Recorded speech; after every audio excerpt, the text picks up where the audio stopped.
Hey there, everyone, and welcome to Pour and Explore, a wine, food, and travel podcast. I'm your host, Nick Elliot, the wine guy.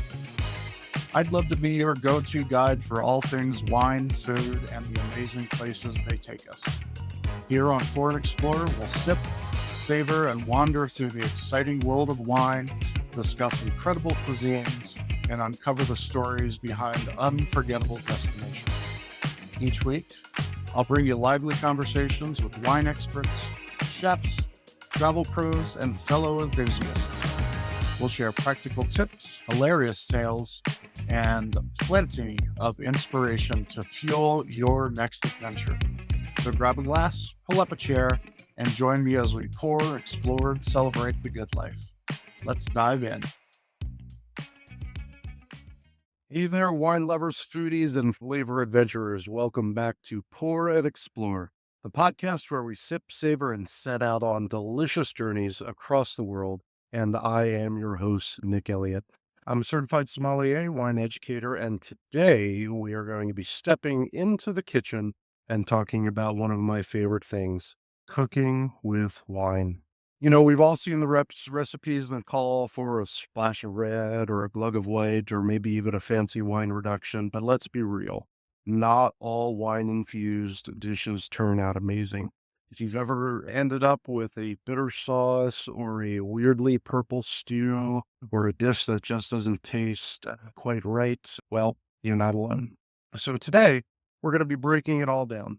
What wines to cook with, what wines, more importantly, not to cook with, and how to actually make your food taste better, not just boozier. So grab a glass and maybe a wooden spoon, and let's cook with wine like a pro. All right, first things first, before we dive into the how-to, let's clear up some big myths about cooking with wine. Number one, the alcohol in wine burns off when you cook. Reality is nope. Depending on the cooking time, up to 85% of the alcohol can remain in the wine, in the dish that you are producing. Flambeing, for example, you know, what we do to crêpe Suzette and cherries Jubilee and all of that good stuff, when we hit that flame to the wine, to the alcohol, some of it is going to burn off, but not all of it. And if you're simmering something in wine, like a coq au vin, which we'll talk about in a little while, most of the alcohol is going to remain in that dish. Myth number two, you should only cook with cheap wine. A great philosophy is, if you wouldn't drink it, don't cook with it. I've made the mistake myself where I'll just pick up a jug off the bottom shelf of the grocery store. I'll take it home and taste metallic or not right. Points of order, bad wine equals bad flavor in your dish. Myth number three, any wine will work for any dish.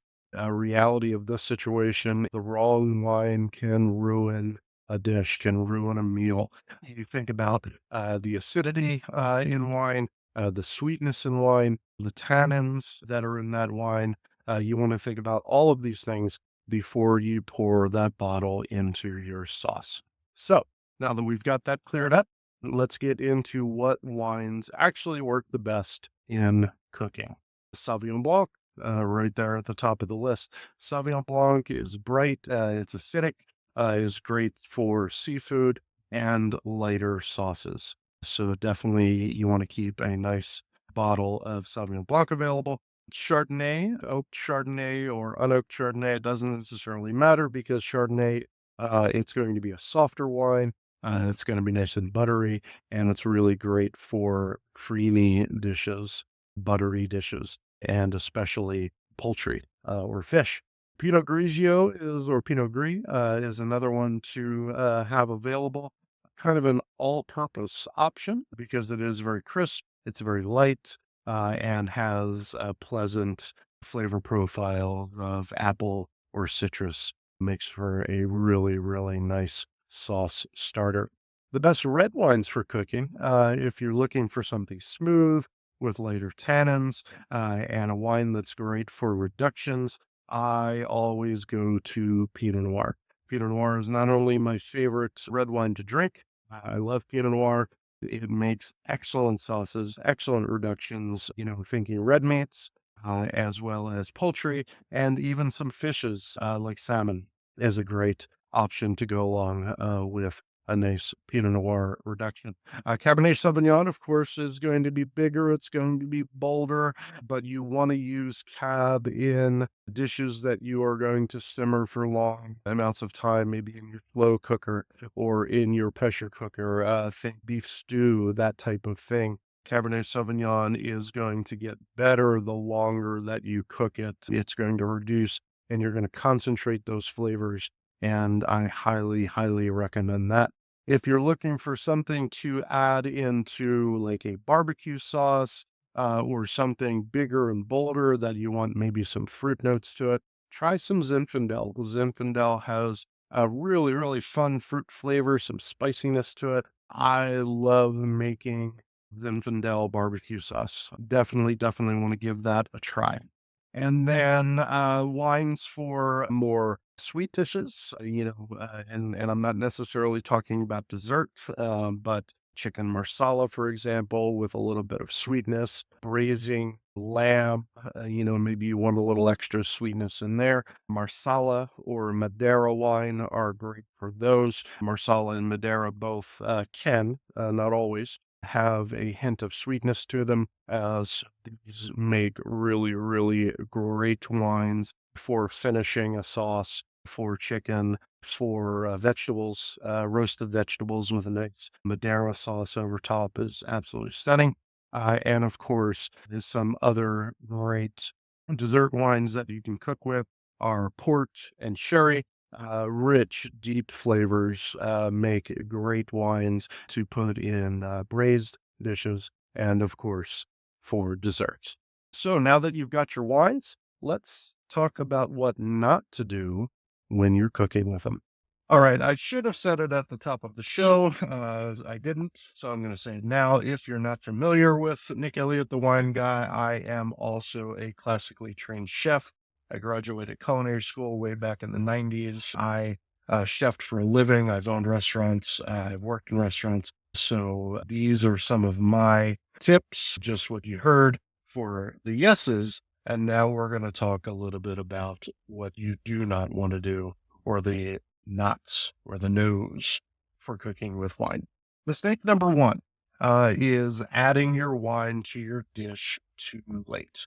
You want to let that wine steep. You want to let that wine reduce. You want to add your wine early enough into the preparation of that dish to make sure that the flavors of the wine are integrated into the food that you're making instead of leaving a boozy aftertaste.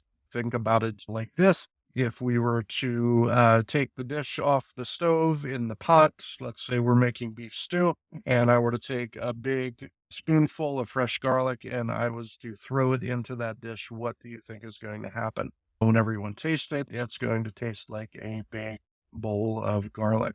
That garlic will need time, that wine will need time to integrate into the dish that you are preparing.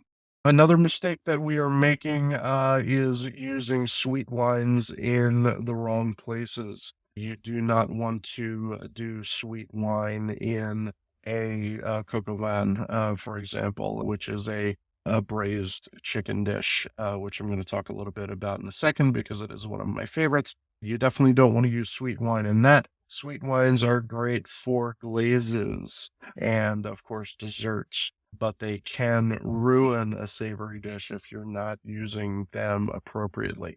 I'm not going to go into too much detail about that, but if you want to learn more, definitely like, subscribe, and comment on this podcast or in socials, and I'll be happy to give you more information about that. And of course, just like drinking a wine, moderation, moderation, moderation, and start small. Don't add an entire bottle of wine to your dish right off the start.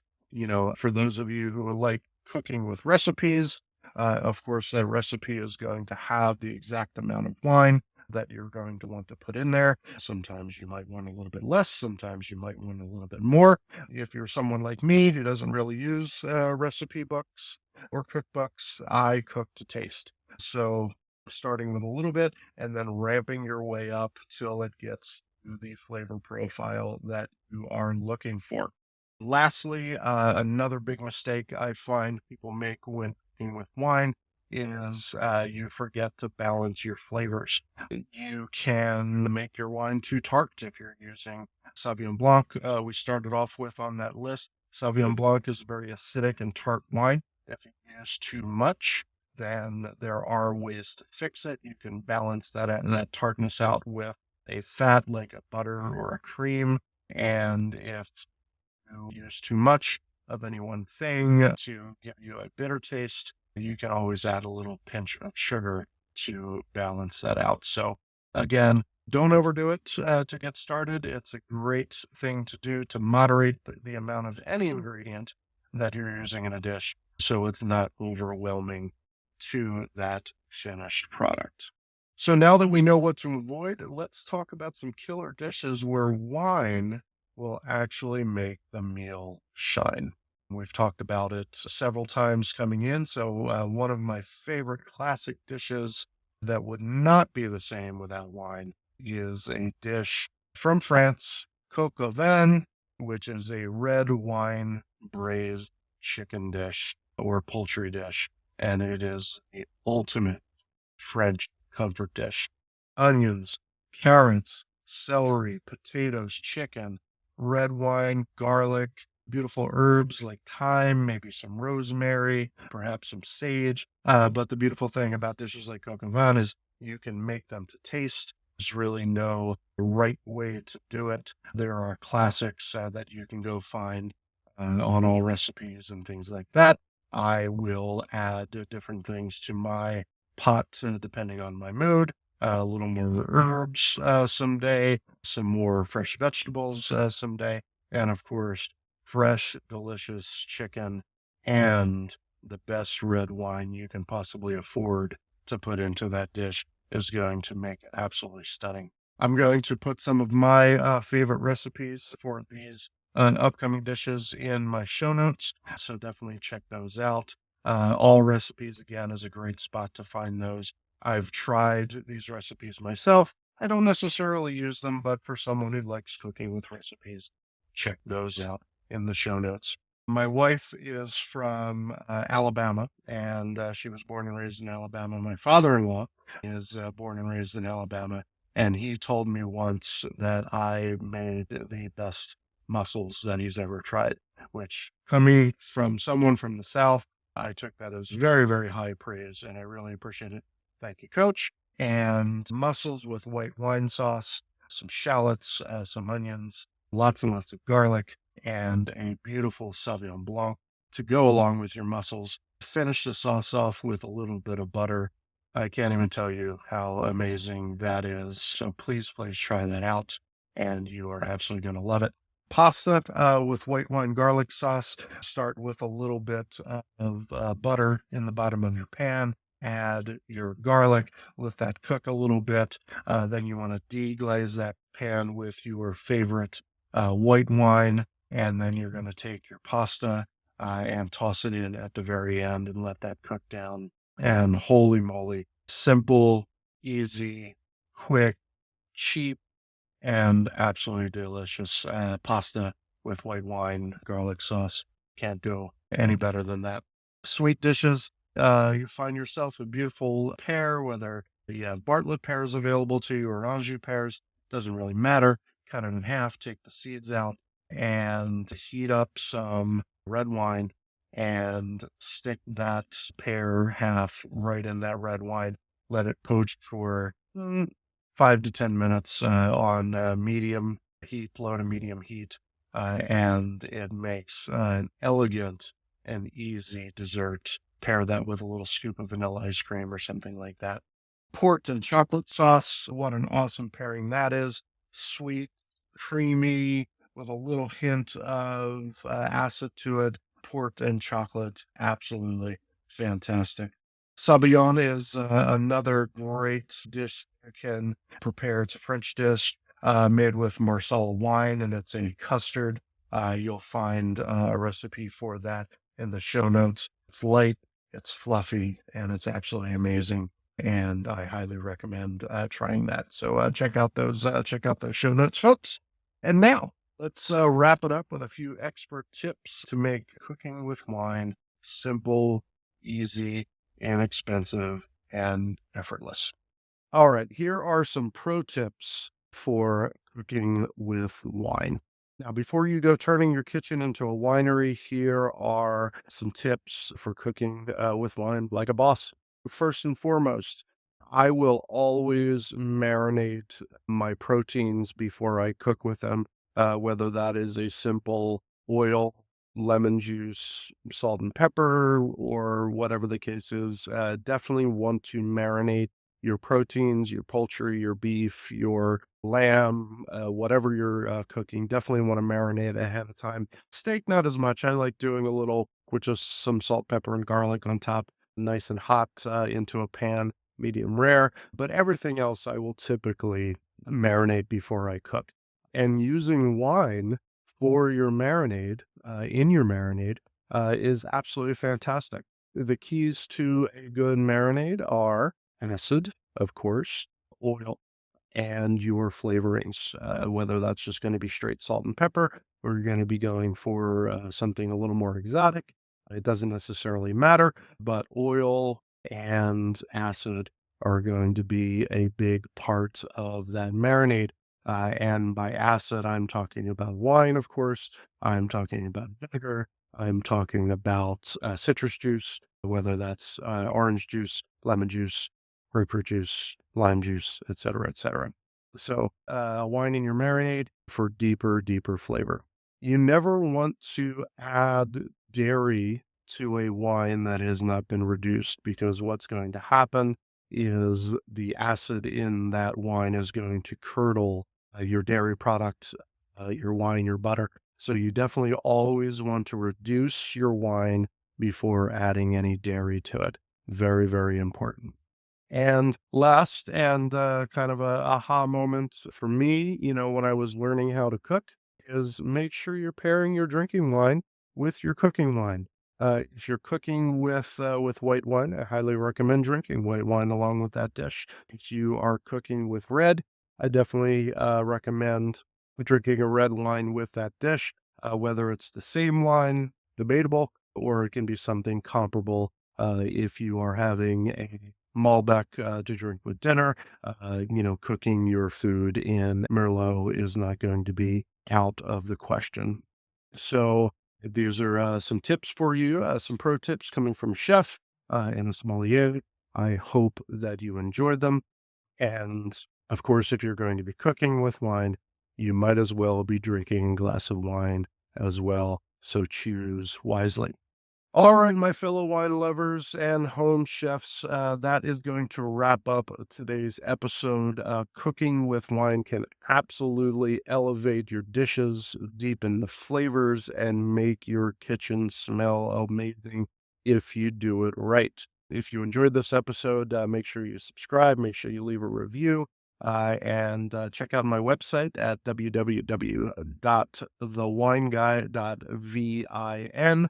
And if you would like to get a copy of my new book, Your Guide to Wine, which has a lot of great free wine and food pairing tips in it. If you want to get a copy of my new book, I'd be happy to share that with you. It's just a 25-page long PDF. And I would love for you to like, subscribe, and comment on this podcast or in social medias, and comment with yes, YES exclamation point, and I will get that to you. Until next time, everyone, keep wondering and wandering. Thank you. Thank you so much for tuning into this episode of Pour and Explore. I'd love to hear your thoughts, your stories, and your questions, so you can drop me a line at cheers@thewineguy.vin. That's cheers@thewineguy.vin. Or let's connect on TikTok, Instagram, or Facebook. Grab those links on my website at thewineguy.vin. Until next time, let's keep wondering and wandering. Cheers, everyone.